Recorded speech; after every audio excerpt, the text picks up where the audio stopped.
पनीरची भाजी तर तुम्ही खूपदा खाल्ला असाल, पण आज आपण एकदम लग्नसराईमध्ये जशी पनीरची भाजी भेटते ना, अगदी तशीच भाजी घरच्या घरी बनवणार आहोत. ती पण एकदम सोप्या पद्धतीची. तेव्हा तुम्ही एकदा नक्की ट्राय करा आणि त्याची चव तर एवढी एक नंबर लागते ना, तुम्हाला काय सांगू.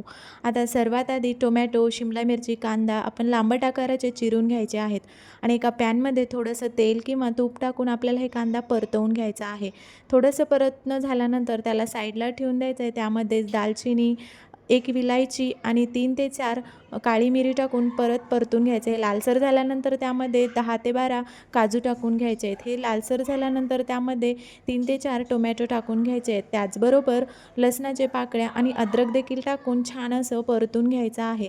हे मिश्रण थंड झाल्यानंतर आपण ह्याला मिक्सरच्या भांड्यामध्ये छान असं वाटून घेणार आहोत. वाटताना तुम्ही 2 ते 3 चमचे पाणी टाकलात तरी देखील चालेल. अशा पद्धतीची आपल्याला ही ग्रेव्ही बनवून तयार करून घ्यायची आहे. आणि परत त्याच पॅनमध्ये आपण 2 पळी तेल टाकून घेणार आहोत आणि तेल गरम झाल्यानंतर राई, जिरे आणि 2 तेजपत्त्याची पानं ह्यामध्ये टाकून घ्यायचे आहेत. परत कांदा आणि शिमला मिरची आपण परतून घेणार आहोत. हे जास्त लालसर होऊ द्यायचा नाही. अगदी 2 ते 3 मिनिटानंतर ह्यामध्ये स्पायसेस ॲड करायचे, ज्यामध्ये लाल तिखट, हळद, गरम मसाला आणि शाही पनीर मसाला टाकून घ्यायचा आहे. सोबतच आपण तयार केलेली ग्रेव्ही देखील त्यामध्ये टाकून घ्यायची आहे. चवीपुरतं मीठ टाकून ह्यामध्ये बसेल एवढं पाणी टाकून घ्यायचं आहे. तुम्हाला जशा पद्धतीची ग्रेव्ही हवी आहे त्या पद्धतीने तुम्ही ह्यामध्ये पाणी ॲड करू शकता.